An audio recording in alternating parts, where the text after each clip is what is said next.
Hello all जिक्स, कैसे हैं आप सब। एक और बहुत ही एक्साइटिंग एपिसोड के साथ मैं आपकी खिदमत में हाजिर हूँ। आज दिन चढ़िया तेरे रंग वर्गा फूल सा ही खिला आज दिन, रब्बा मेरे दिन ये ना ढले, वो जो मुझे ख्वाब में दिखे उसे तू लगा ले अब गले, तेनू दिल दा वास्ता।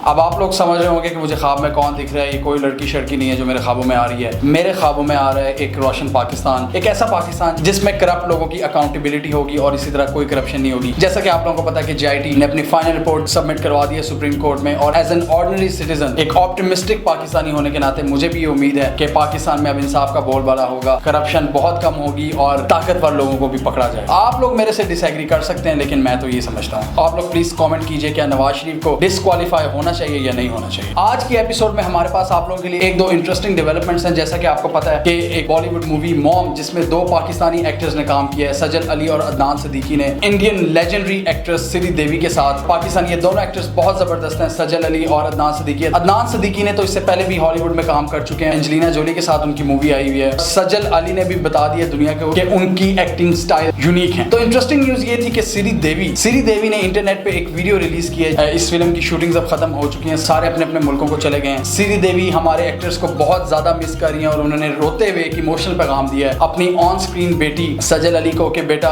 मैं तुम्हें बहुत मिस कर रही हूँ, तुमने बहुत जबरदस्त काम किया। और इसी तरह उन्होंने अपने ऑन स्क्रीन हस्बैंड, जो इस मूवी में उनके हस्बैंड आए हैं अदनान सिद्दीकी, उनको भी उन्होंने कहा अदनान जी कि आप लोग बहुत जबरदस्त एक्टर्स हैं और हमारा ये साथ बहुत अच्छा रहा। अस्सलाम वालेकुम अदनान जी, सलाम वालेकुम सजल मेरा बच्चा, आई लव यू।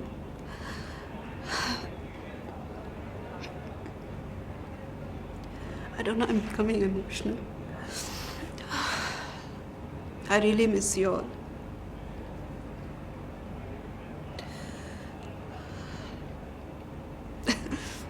जिस तरह आप लोगों ने इस फिल्म में जो काम किया है नाजवाब है। आप लोगों के बिना ये फिल्म मैं सोच भी नहीं सकती हूँ।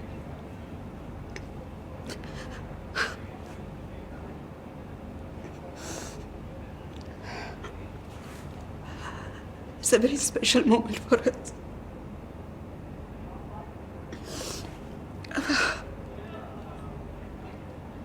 We've been waiting for this moment. I miss you all. I'm sorry. All the best. See you soon.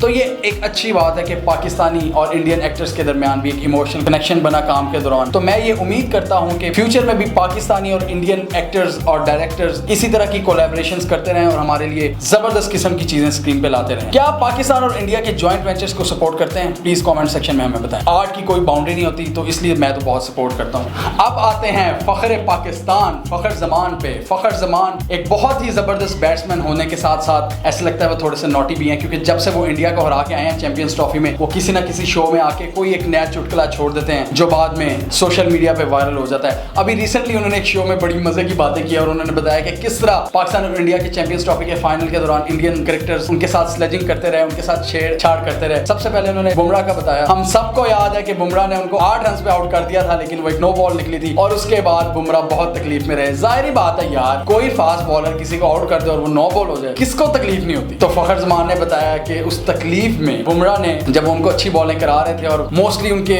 Struggling period था, तो एज से बॉलें निकल के पीछे जा रही थी, तो बुमराह बार बार उनके पास आके कह रहे थे कुछ सामने के रन भी बना ले, कुछ शॉट सामने भी मार ले। तो हैट्स ऑफ टू फख्र जमान, वो कायम रहे और उनकी स्लेजिंग में नहीं आए और उन्होंने सेंचुरी दाग डाली इंडिया को। इसी तरह उन्होंने विराट कोहली के बारे में बताया कि कोहली भी फील्डिंग पोजीशंस में जब भी वो थे तो वो तालियां मार मार के अपने बॉलर्स को कह रहे थे कि ओए एक विकेट गिरा दो, बाद में इनकी लाइन लग जाएगी, बस एक विकेट मिल जाए हम लोगों को। हम सबको पता है कि लाइन किसकी लगी। वैसे इस सारे डिस्कशन में फख्र जमान ने बताया कि इंडियन खिलाड़ियों ने कोई लिमिट क्रॉस नहीं की, वो अपनी लिमिट्स में रह के स्लेजिंग करते रहे। स्लेजिंग एक बहुत ही खूबसूरत पार्ट है गेम का and I personally love sledging, और मैं यूट्यूब पे सर्च भी मारता हूँ जो भी मेरी फेवरेट वीडियोस हैं। अभी रिसेंटली रबादा, जो कि दुनिया के नंबर 1 बॉलर है, साउथ अफ्रीका और इंग्लैंड के मैच के दौरान उन्होंने बेन स्टोक्स को आउट करके कुछ सेलिब्रेशन की, जिसपे ICC को बहुत गुस्सा चढ़ गया और उन्होंने बैन कर दी। उनको एक मैच के लिए बैन कर दिया, जिसपे बहुत से क्रिकेटिंग लेजेंड्स गुस्से में आ गए और उन्होंने कहा कि यार आखिरी सांसें लेते ही टेस्ट क्रिकेट है, आप उसको भी खराब कर रहे हो। इतने बड़े स्टार क्रिकेटर को आपने एक मैच पाबंदी लगा दी इतनी इंपॉर्टेंट क्रूशियल सीरीज में। ICC very bad. तो हमें कमेंट सेक्शन में बताएं कि क्या आप लोग हार्डकोर स्लेजिंग को सपोर्ट करते हैं या नहीं, या कुछ लिमिट्स होनी चाहिए स्लेजिंग में। हमें अपनी फीडबैक से जरूर आगाह कीजिए। हमारा यूट्यूब चैनल सब्सक्राइब कर लें और साथ ही वो घंटी का बटन भी दबा लें ताकि आपको सारे नोटिफिकेशंस टाइम पे मिल जाएं और हम लोगों के दरमियान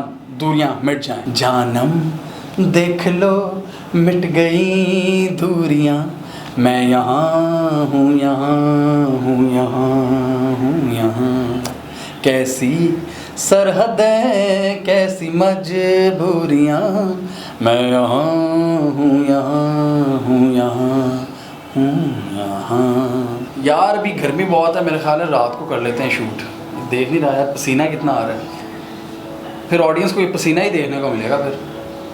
लेकिन ये भी हाँ डे लाइट भी यूज़ करनी है। यस पॉइंट, डे लाइट को यूज़ कर लेते हैं। क्या कहते हैं? हाँ कर लें, चलो कर लेते हैं। ट्रस्ट मी, वीडियो बनाने के लिए बहुत बहुत पापड़ बेलने पड़ते हैं।